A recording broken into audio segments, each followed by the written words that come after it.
আপনি যদি ভেবে থাকেন যে ইরান শিয়া মতাদর্শের হাওয়াতে আজকে ইহুদ এবং পশ্চিমা অপশক্তি তার সাথে কনফ্লিক্টে জড়িয়েছে, তাহলে আপনি ডেফিনেটলি ভুল ভাবছেন। তার কারণ হচ্ছে সাদ্দাম হোসেন তো শিয়া মতাদর্শের ছিল না, মুয়াম্মার আল গাদ্দাফি তো শিয়া মতাদর্শের ছিল না, ইসমাইল হানিয়া তো শিয়া মতাদর্শের ছিল না। তো তাদেরকে কেন বিদায় করে দেয়া হলো? তার কারণ পশ্চিমা অপশক্তির কাছে যখন যাকেই হুমকি স্বরূপ মনে হবে তখন তারা তাদের বিরুদ্ধে অবস্থান গ্রহণ করবে। এটাই হচ্ছে তাদের ন্যারেটিভ। বিশ্ববাজারে যত তেল প্রয়োজন, ইরান তার প্রতিদিন 3% তেল রপ্তানি করে। আর ইরানের নিয়ন্ত্রণাধীন রয়েছে হরমুজ প্রণালী, যেই হরমুজ প্রণালী দিয়ে প্রতিদিন বিশ্ববাজারে তেলের 20% আমদানি রপ্তানি হয়। পৃথিবীতে ইহুদ এবং পশ্চিমা অপশক্তি যতদিন পর্যন্ত টিকে থাকবে ততদিন পর্যন্ত গোটা পৃথিবীতে কোনো দিন প্রপারলি কনফ্লিক্ট বন্ধ হবে না। আরেকটা বিষয় আমাদের মাথায় রাখা দরকার, সেটা হচ্ছে মিডল ইস্টে আমাদের সবচেয়ে বেশি প্রবাসী বাংলাদেশি ভাইয়েরা আছে, যারা কাতার, কুয়েত, বাহরাইন, আরব আমিরাত, ওমান, সৌদি আরব, বিভিন্ন দেশে তারা কাজ করছে। এই মুহূর্তে মিডল ইস্টের যে অবস্থা, তাতে আমাদের প্রবাসী ভাইয়েরা আছে, অনেকের কর্মক্ষেত্রে জটিলতা সৃষ্টি হচ্ছে।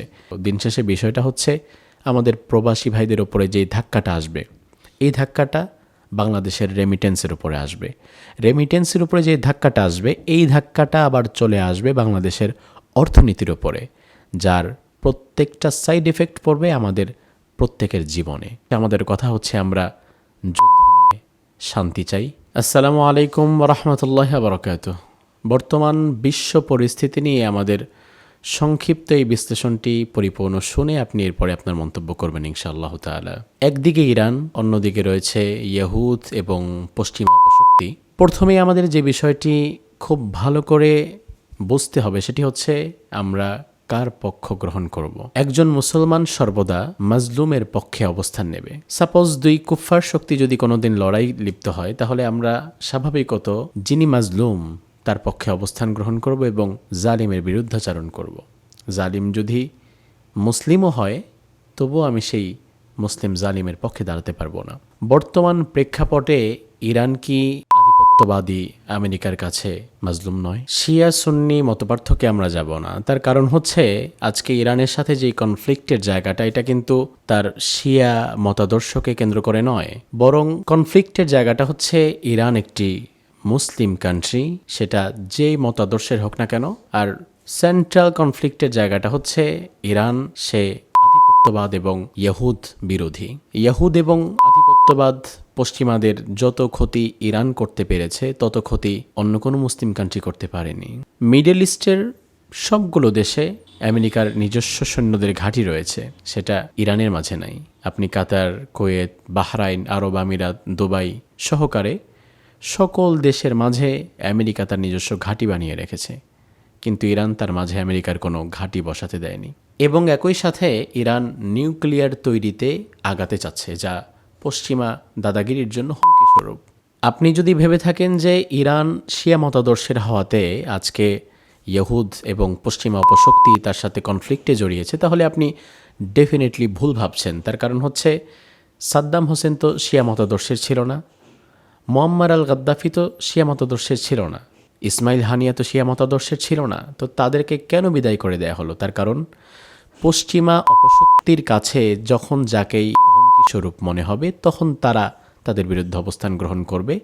এটাই হচ্ছে তাদের ন্যারেটিভ। এখন কথা হচ্ছে যে ইরান তাহলে কেন সৌদি আরবে হামলা করছে, কাতার, কুয়েত, বাহরাইন, ওমান বিভিন্ন জায়গায় হামলা করছে? তার কারণ কি? ইরানের অ্যাকচুয়াল শত্রুতা সৌদি আরব, কাতার, কুয়েত, আরব আমিরাত, বাহরাইন তাদের সাথে নয়। মূল বিষয়টা হচ্ছে যেহেতু এই সকল দেশগুলোতে আমেরিকার ঘাঁটি রয়েছে, আর আমেরিকা তার নিজ দেশ থেকে সৈন্য পাঠিয়ে আক্রমণ করাটা তার জন্য কঠিন। এজন্য প্রত্যেক দেশের ঘাঁটিগুলো থেকে ইরানের ওপর আক্রমণ হচ্ছে।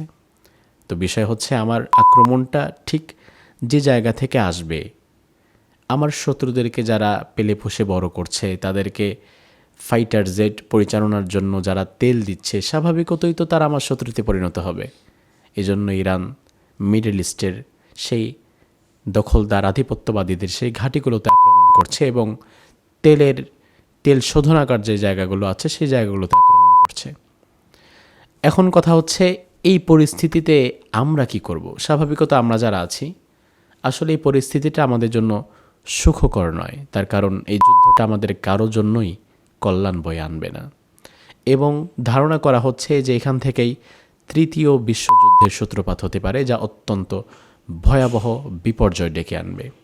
আরেকটা বিষয় আমাদের মাথায় রাখা দরকার, সেটা হচ্ছে মিডল ইস্টে আমাদের সবচেয়ে বেশি প্রবাসী বাংলাদেশি ভাইয়েরা আছে, যারা কাতার, কুয়েত, বাহরাইন, আরব আমিরাত, ওমান, সৌদি আরব, বিভিন্ন দেশে তারা কাজ করছে।